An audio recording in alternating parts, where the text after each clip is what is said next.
Hey, welcome to my channel, or welcome back. Today,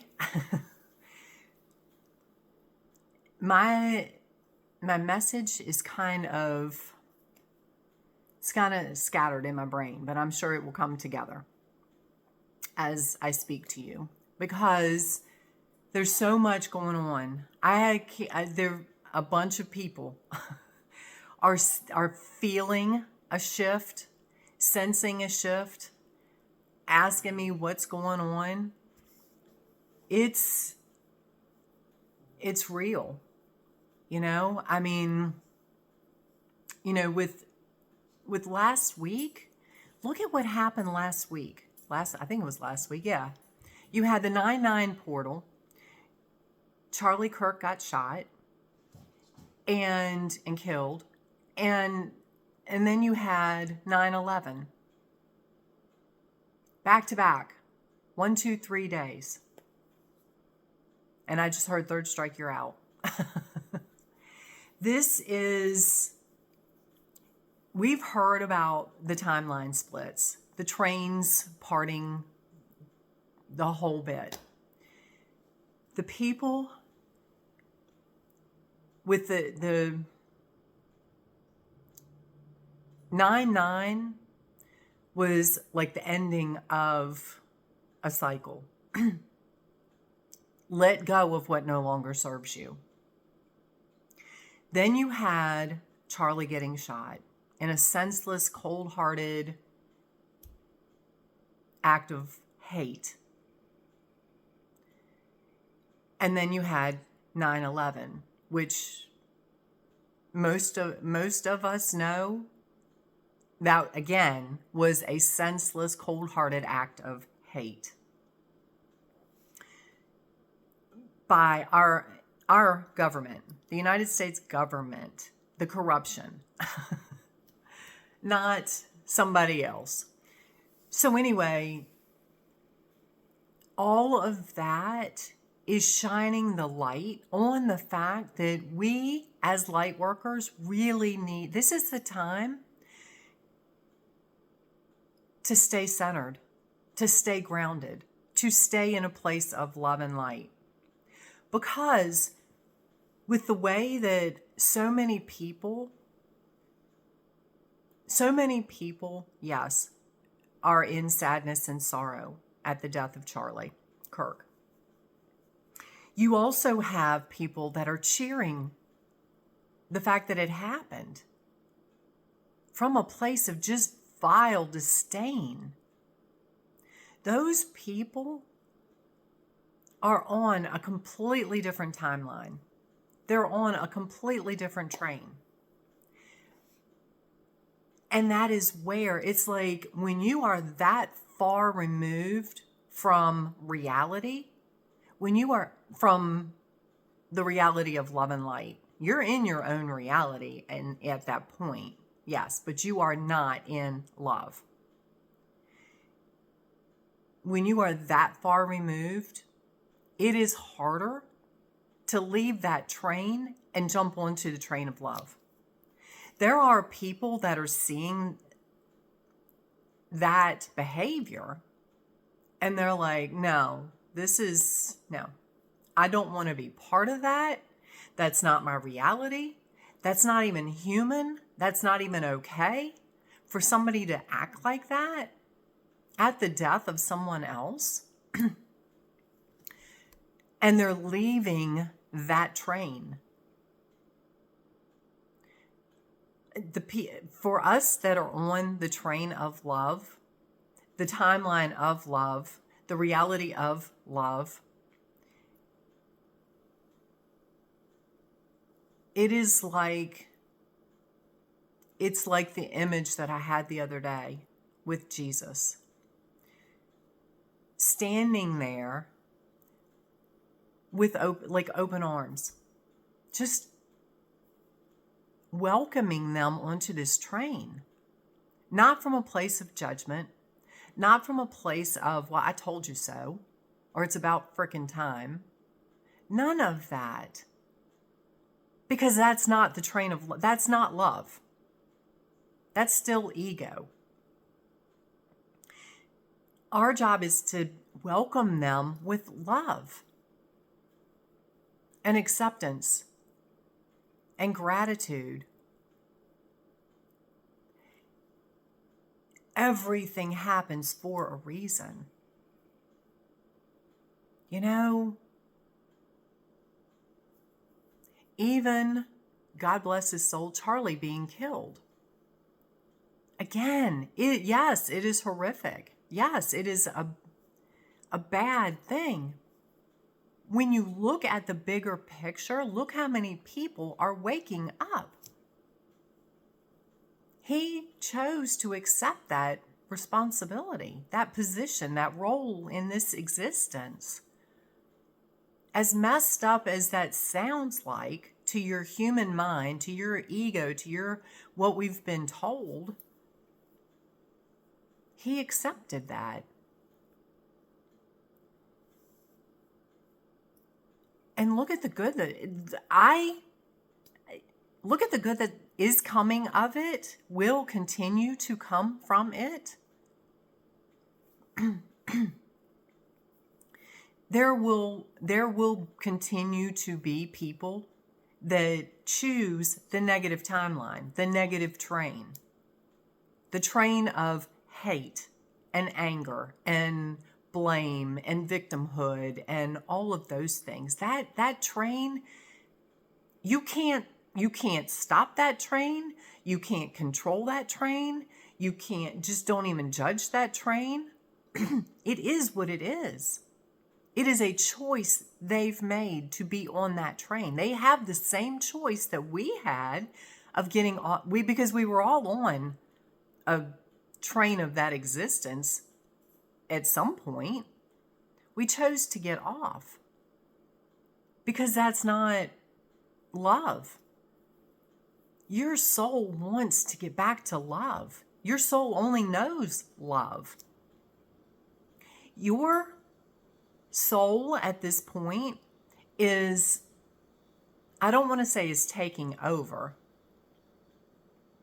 but the more you tap into who and what you are, the more your human existence craves love, craves the oneness. And not from a place of lack, not from a place of you need it to fill a void. It is just who you are and what you are.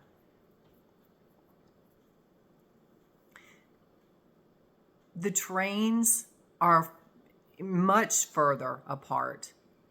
Last week, there was a whole new, it's like I see a shifting in the tracks.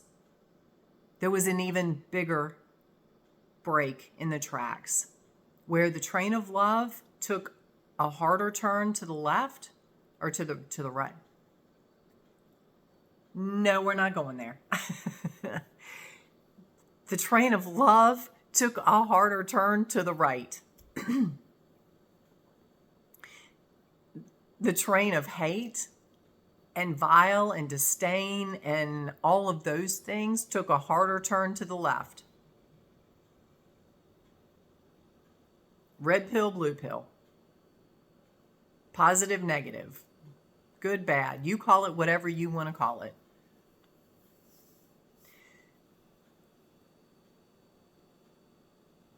It is, and the further through this existence we go, it won't be impossible for those people to get off of that train, but it's going to be harder. It's going to be more of a conscious decision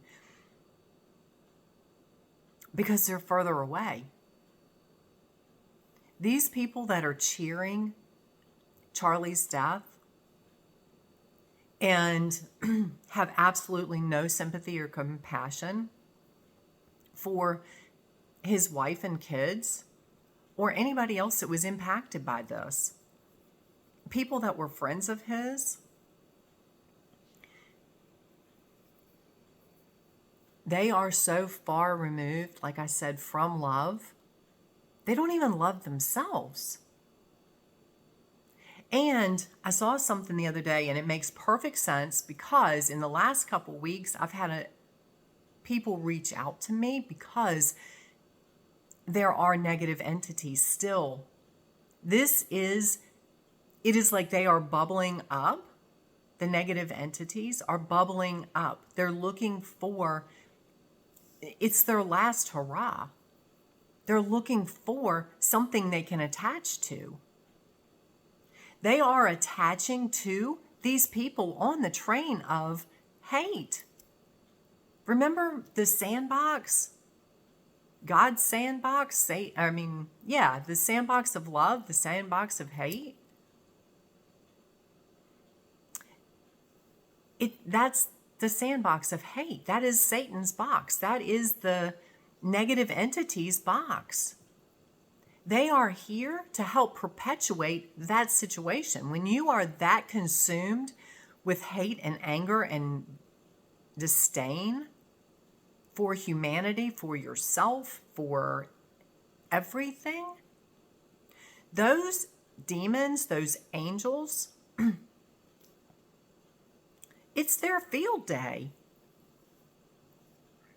They latch onto that and they're like, okay, you want to focus on that? Let's go. Be all you can be. Meanwhile, the train of love, those angels, God's sandbox, those angels are here with, I'm going to say us because I know which train I'm on. They're here with us to go, okay, this is where you choose to play. Let's go.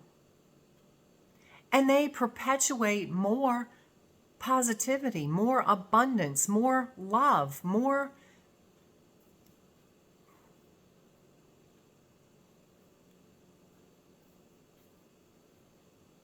love and light.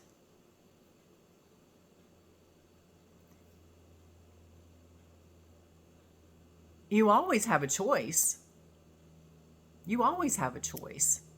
And I will tell you, my cat is still has not shown up yet. I don't know where he is. I hired somebody to help me find him. At the moment, it has not been fruitful. I still know he's out there. I have to let that go. I can't get caught up. I can.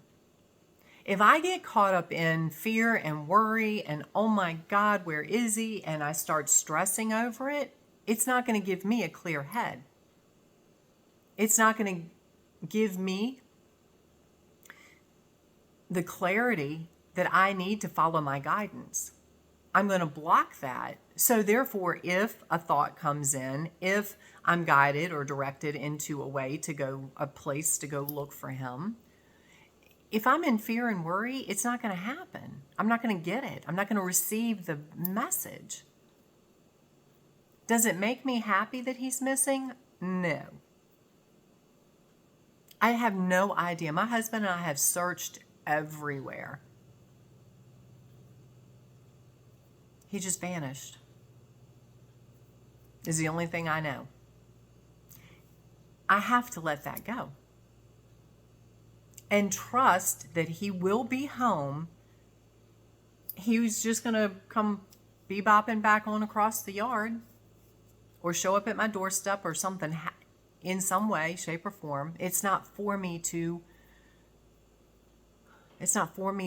control. And yes, when you're dealing with a life, it adds a dynamic to it.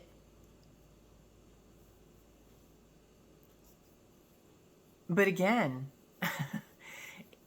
it's not something I can control. My husband and I are looking at houses. We went and saw a house this weekend that we absolutely fell in love with. And then we got home and we were like, okay, but these are things that we did not want. These are things that we're not really comfortable with. So we went back to a house that we had looked at before. And we had come to the conclusion last night, okay, we're going to call my agent. And I was going to call the agent today and say, hey, we want to look at the house Friday. Again, just to make sure before we sign a contract. This morning, it's pending. You can't make this up. It is obviously not our house, at least not at this time, because because the house has been sitting here for sale for a couple of months. The morning after we decide, let's go look at this house again because we really like it, it's pending.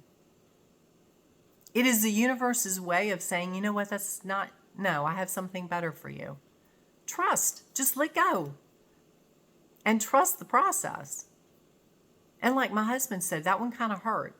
Because, yeah, we sat here last night and we went through everything. It was like, we can do this and we can do that. And we were excited about it. You just have to let it go. It is not in our control. No more than where my cat is.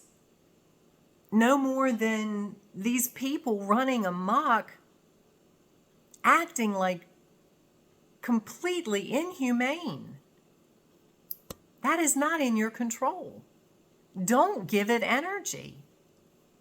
Don't stress and worry about it. Don't sit and judge it. Just send them love. God bless them. Stay on your train. Enjoy your train ride. Because they're not on your train. Yes, do we want to see them on that train? No, we're love. We want everybody to be on our train. It's their choice. It doesn't matter what you say. I learned that a while back when I tried to, it was like everything I said to my family, the more I said, the more they looked at me like I had 3 heads. It was not for them to get it at that time. They'll get it when they're meant to get it. Your friends, your loved ones, everybody will get it. You got it when you were meant to get it.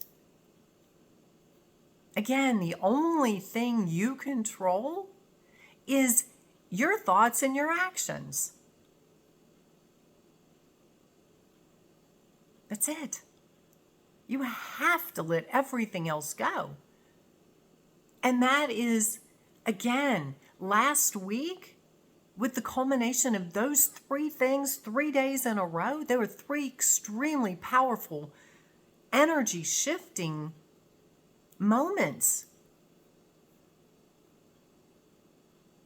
This is a huge wake-up call for humanity. Huge. It's like, I don't want to say it's last call to get on this train of love. But I'm telling you, those 2 trains took a huge click, a different track in opposing directions last week. And they are continuing to move further and further apart.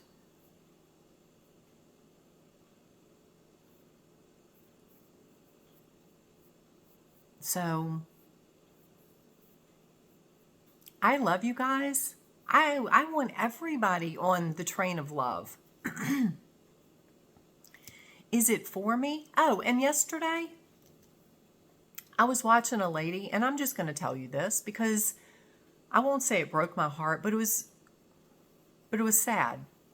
A lady that I follow, she's in South Africa. She talks about a lot of this stuff. And she has, quite a few people that follow her. And she was talking about the biggest amount of people that she is attacked by on her social media, on her YouTube channel, are Christians. People claiming to be saved, born again, Christ-like, Christians, whatever. They're attacking her, being hateful and ugly to her. I'm sorry. That is, if you want to attract people to you, that's not the way you behave. That is sending the message to people that are searching of, just like the stuff with Charlie Kirk. You want people to see your side, but you want to act like that? That's not where humanity, being humane, is. That is warped and distorted and vile and hatred and judgment to a degree that none of us choose to have in our existence. That's why we're here. And I feel for her because she spreads love and light. And she's got these people saying, I don't even remember what she said, but it was horrible. Through that whole video, I sent her nothing but love. And I know she doesn't get wrapped up in it. It's sad to think that people that are supposed to, what would Jesus do? Well, I tell you what, Jesus would not have ever acted like that. He never did, he never has, he never will. And if you call yourself a Christian and that's your mindset of hate and ugly and division, you need to wake up. And I know people, my husband and I have been judged by Christians saying that I'm a witch and I've destroyed him. I've corrupted him. He's not on the right path. They're on another train. They're not on the train of love. They might not, I don't know what train they're on, but they're not on my train. And I'm good with that. Do I wish they would come on my train? Yes, I do. I can't control that. What I can control is my actions and not feed them energy, not feed into their negativity and their drama and their belief system. Again, you choose your action and reaction. Choose love. When you do everything out of love, you're in a much better place. Much better place. So anyway, I send you nothing but love. Excuse me, I have a few things to do today. One of which is still look for my little kitty. If you feel called, send energy, send healing light, send guidance for him to get back home to me or get me to him. Either way, I don't care. If I can find him, I will bring him home. If he's meant to come home on his own, he'll come home on his own. I still keep waiting to see a dragon. The dragon can, or an angel or somebody can go pick his tiny little hiney up and bring him home. But again, I'm not riding that dragon. I'm not guiding that dragon. If I was, he would have been home over a week ago. He wouldn't have disappeared in the first place. But anyway, that's not my dragon. I have to leave that to whatever being of light is going to find him and guide him home or guide me to him. So anyway, I send you love. I send you light. I send you so much gratitude. Thank you for being here. Have an amazing day, and we will talk soon.